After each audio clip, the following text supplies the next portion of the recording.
जय श्री राधे राधे।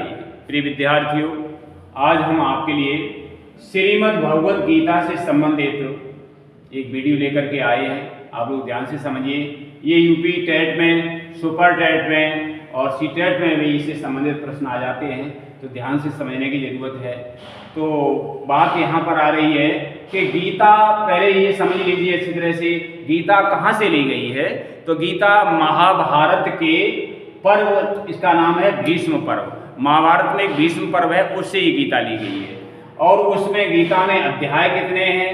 कुल अध्याय 18 हैं, कुल श्लोक 700 हैं। और कहाँ से कहाँ तक हैं अध्याय? महाभारत में 25 अध्याय से और 42 अध्याय तक ये गीता है। गीता जयंती कब मनाई जाती है? तो माघ शुक्ल एकादशी को गीता जयंती मनाई जाती है।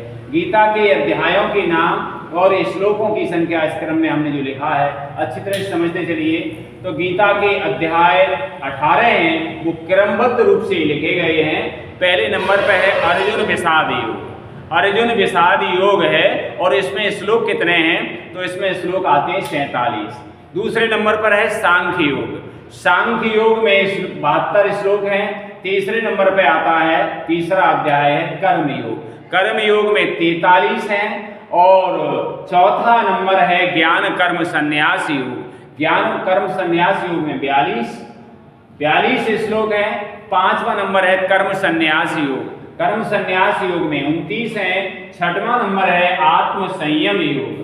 आत्म संयम योग जो है उसमें 47 श्लोक हैं। सातवां है ज्ञान विज्ञान योग। ज्ञान विज्ञान योग, इस ज्ञान विज्ञान योग में 30 श्लोक हैं। आठवां है अक्षर ब्रह्म योग। अक्षर ब्रह्म योग में 28 श्लोक हैं। 9वें नंबर पर आता है राज विद्या राजगुह्य योग। राज विद्या राजगुह्य योग में 34 श्लोक हैं। 10वां अध्याय है विभूति योग। विभूति योग में 42 श्लोक हैं। और 11वें नंबर पर आता है विश्वरूप दर्शन योग। विश्वरूप दर्शन योग में 55 श्लोक हैं। इसी प्रक्रम में 12वां जो अध्याय है, 12वां अध्याय भक्ति योग से संबंधित है। भक्ति योग वाले अध्याय में 20 श्लोक आते हैं। इसके बाद में 13वां अध्याय है क्षेत्र क्षेत्रज्ञ विभाग योग। क्षेत्र क्षेत्रज्ञ विभाग योग में 34 श्लोक हैं। और 14वें नंबर पे आता है गुण त्रय विभाग योग। गुण त्रय विभाग योग यानी तीनों गुणों के बारे में, सत्वगुण रजोगुण और तमोगुण के बारे में दर्शाया है श्री कृष्ण भगवान ने। इसमें 27 श्लोक हैं। 15वें नंबर पे आता है, 15वां अध्याय है पुरुषोत्तम योग। पुरुषोत्तम योग में 20 श्लोक आते हैं। 16वां अध्याय है देवासुर संपद विभाग योग। देवासुर संपद विभाग योग, इसमें 24 श्लोक हैं। 17वें नंबर पर श्रद्धा त्रय विभाग योग। श्रद्धा त्रय विभाग योग, इसमें 28 श्लोक हैं। और इसके बाद में 18वां अध्याय आता है मोक्ष संन्यास योग। मोक्ष संन्यास योग में 78 श्लोक हैं। कुल श्लोकों की संख्या बनती है 700 जोड़ने पर। इसी क्रम में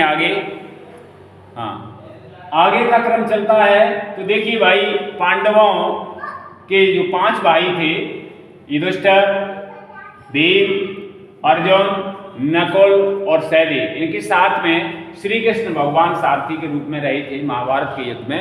तो इनके संघ जो थे, संघ बजा करते थे महाभारत में, संघ युद्ध के प्रारंभ में। तो उनके संघों के भी नाम पूछे जाते हैं परीक्षा में कभी कभी। तो संघों के नाम के लिए एक शॉर्ट ट्रिक है कि अपौदे समुपा। अपौदे समुपा, अका मतलब क्या है? ये हमारा युधिष्ठिर जो सबसे बड़े थे पांडवों में, उनके संघ का नाम था अनंत व्यय।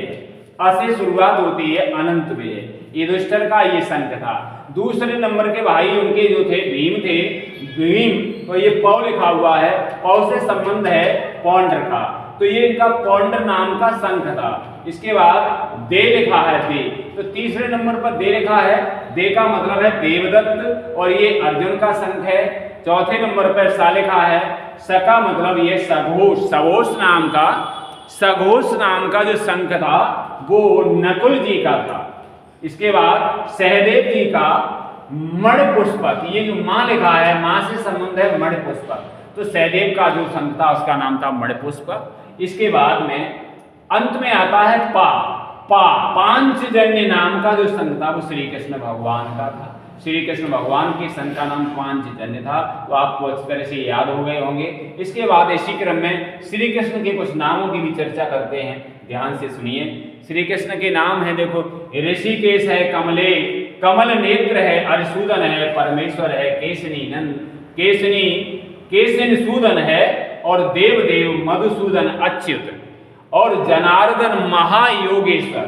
इसी क्रम में माधव है, योगेश्वर है, श्री भगवान गोविंद है, केशव है, और जगत स्वामी पुरुषोत्तम अनंत देव, देवेश जगन निवास सच्चिदानंद गण, और आदि देव सनातन पुरुष और विश्वरूप सहस्त्र भाव। इस प्रकार से श्री कृष्ण भगवान के ये नाम गीता में प्रयोग में आए हैं। इतने ही शब्दों के साथ वीडियो का हम समापन करते हैं। बोलिए जय श्री राधे राधे।